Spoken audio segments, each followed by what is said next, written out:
Good morning po sa inyong lahat mga kapatid. Ako po si Johnny the Bagger, ang inyong abang lingkod. Pag-usapan naman natin ngayon, ang lola niyong praning, si Guanzon, na tinatawag nilang Buangzon, ay nagpamalas ng pagkabuwang. Nagmanifest ang kabaliwan. Aba, nagwala. Ah? Sabi nga nitong nakakuha ng video, no, si Logie Kinko, kala ko sa Jollibee lang nagwawala ang mga DDS. Pero si Guanzon, sa Rockwell Mall pa. Ang lupit. Oh. Ganito raw ho pala yung nangyari bago natin panoorin yung video. Sabi dito,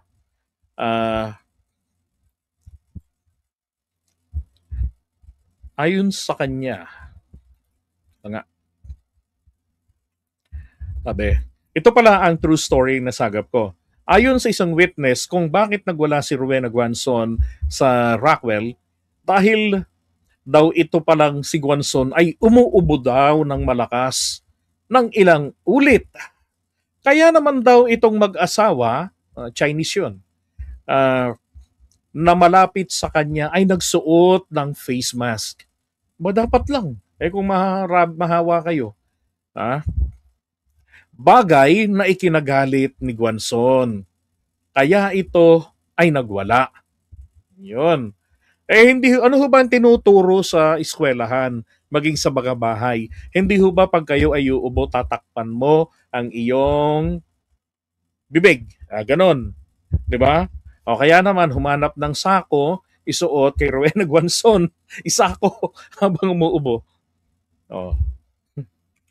Siguro, basang uubo na lang ng, di ba? Alam niyo, naalala ko lang kapag umubo ka, umaabot daw yan ng 25 meters yung radius kayang abutin ng bakteryang iyong ibinuga. Kaya sabi rito, feeling siguro ni Guanzon ay nainsulto siya. At kung bakit galit na galit siya doon sa lalaki, ay dahil pinagsabihan daw si Guanzon ng baka pwedeng magsuot siya ng face mask. Nainis yun lang. Kung ganyang inuubo siya. Tama naman yun, di ba? Kasi nasa mall kayo Pero maayos naman daw ang pagkakasabi nung lalaki kay Guanzon. Kaya nagulat din yung mag-asawa nang magwala at magalit itong si Guanzon. Yan ay ayon sa mga nakasaksi ng mga pangyayari. Hindi man perfect yung picture ng AI. As ganito raw yun. Pina-AI nyo pa talaga, no? Talaga naman ang AI ngayon ay bahagi na ng buhay ng mga marites. Yan. Okay, so ito po yung video ni Guanzon. No, I want you to apologize to me. If you are sick, madam, if you are sick, you don't go out to the mall. Ang inang English yan. Hindi na lang nagtagalog Why are you here when you are sick? Who is this man? Did you ask us? Why did you bring me so stupid? Ignoramus! Mata pobre! Mata pobre. Nagkakalat ka ng bakterya. Di ba? Pag uubo, ang turo nga ng kagandang GMRC dyan, tatakpan mo ang iyong bibig, uubo ka ng ganito. Anak nga ni BBM, si Vinny, kapag nababahing yun, gumaganon Sinasaksak yung mukha sa kilikili Hindi yung basta ka na lang bubuga kung saan-saan. Hindi ka nga naka-Rolex! Hindi ka nga naka-Rolex? Anong kinalaman ng Rolex? Hindi ka nga naka-Gucci!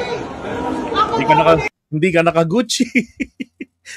No, I want... Binabastos mo yung mamamayan ni Xi Jinping, ha?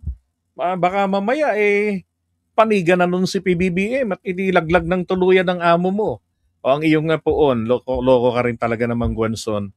Kala mo kung sino ka, ha? Hindi porke asal buwang ka, tama ka na. Your name! Get his name! I want... Panlaban tong gwardiya na to eh. Paano na lang ang reels? Million views yan, te. Di ngayon, sikat ka tuloy, sagabal ka sa buhay. May mali yung mag-asawa, no? Kasi si Guanzon yung sinaway. Nilait na yun, no? Mga mata pobre! Grabe ka talaga, Guanzon, no? Ayan, no? No, Vitalita! I want you to go sanitize to me! Here! If you are sick, madam, if you are sick, you don't go out to the mall! Why are you here when you are sick? Who is this man? Did you ask us? Why did you bring it so stupid? Ito Ramos! Mga pobre! Utang ina mo! Hindi ka Piniay pa, di ba? Tapos hindi siya naiintindihan. Useless. Alam niyo kung bakit sila nagaganyan ng babastos in public? Para lang mag-create yan. Edukadang tao po si Guanzon. Seatmate ni Amy Marcos sa College of Law sa UP Diliman. Bakit siya nagaganyan? To scare, di ba? The foreigners na pupunta ng Pilipinas, may makikita sila na pangit palang ugali ng mga Pilipino. Hindi pala ito totoo ng mga hospitable people. Ito pala ay parang mga asong ulol na kapag konting kibot, naubuhan mo lang ay magwawala na. Nag-face mask ka lang dahil umuubo siya, magwawala na. Yun ang kinikreate lang dyan na picture para masira ang imahe ng bansa natin. Di ba? Sinasabotahe lang. Edukadang tao magagaganyan. Tako po. Alam niyo, ang edukadang tao, kahit saan yan mapunta, nakasaksak sa utak nila yan.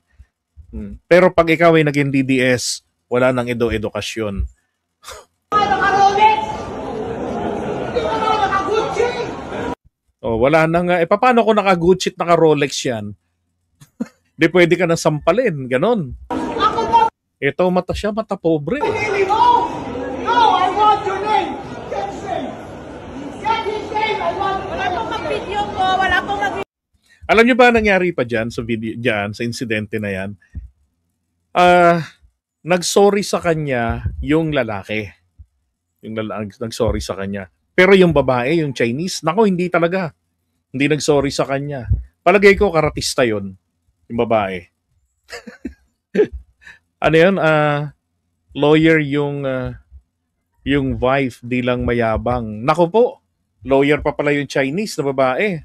Tapos lawyer din si 'di ba? Diyan mo makikita talaga. Grabe, nakakahiya si Guanzon, 'di ba? Kasi kung iyan po ay isang tambay lamang sa kanto, wala talagang sabihin natin hindi talaga naturuan ng manners and good manners and right conduct. Sabi natin na well, that's understandable, magwala, ayaan niyo na lang, pasensyahan niyo na lang. Alam niyo bang ipinapulis pa niya yan? Pinapulis pa ni Guanzon yan. Grabe, no? Ang tanong, anong ikakaso niya dyan sa babae? Tsaka dun sa lalaki. Siya nga itong dapat kasuhan dahil wala siya. Di ba? Public scandal yan eh. Yabang. Makakatagpo rin ng katapat yan. O nga, dapat kinarati nga eh. Atenista yung babae. Kakilala ni Attorney Bueno. Naku po. Dapat sampahan ng kaso yan si Guanzon. Diba? Para madala. Kung hindi man madala, at least, diba? Mapahiya. Yan talaga, walang absuelto dyan. Maliwanag yan, in public yan. Hindi kailangan ng witnesses dyan. Video lang, sapat na. Sa Cebu nagwala rin yan. 'Di ba? Kasi yung mga pamangkin daw niya binubuli. Okay, pag-usapan naman natin. Iwanan natin yan si Guanzon. Pag-usapan naman natin yung kasunod. Bato de la Rosa. Ito sana i-take ito, no? Ipayo rin ito ng mga ng mga DDS ng pamilya Duterte kay Bato.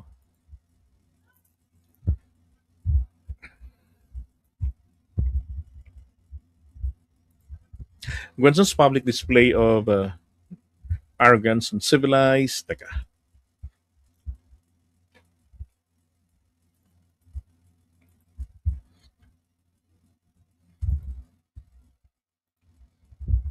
Ayun. Gwanson's public display of arrogance and uncivilized conduct could potentially lead to lawsuits for public scandal or libel damages, depending on the specifics of the exchange and any resulting harm to the victim's reputations. The determination of whether an act is legally libelous depends on heavily on law, specifically if the statements were made publicly, were defamatory, identified the victims, and were made with malice.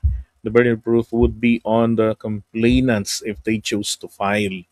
Yun. So pwedeng kasuhan pwedeng kasuhan ng babae ng mag-asawa at hindi pala ito Chinese na na foreigner, kung hindi mga Filipino Chinese at sabi nga kanina babae yun, yung babae ay abogada kakilala pa ni Attorney Bueno.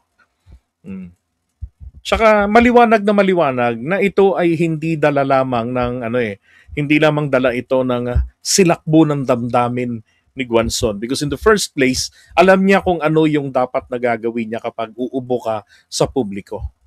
Base nga sa kwento nung nakakita ay ubo siya ng ubo, 'di ba? Tapos face mask yung babae, sinabihan siya ng lalaki na dapat pagka ganyang inuubo siya, magsuot siya ng face mask. Politely naman sinabihan siya. Pero siya yung sumabog sa galit na ang feeling niya ay minamaliit siya. Kalokohan na yan ganyan. Tingin ko talaga diyan pananabutahin na yan para mag-create ng negative impression laban sa mga Filipino. Kasi tiyak kakalat ang balitang ito. Diba? Thank you, Attorney Maripas Ganaden. Diba? Nakakahiya talaga. Okay, si Tobats naman pag-usapan natin.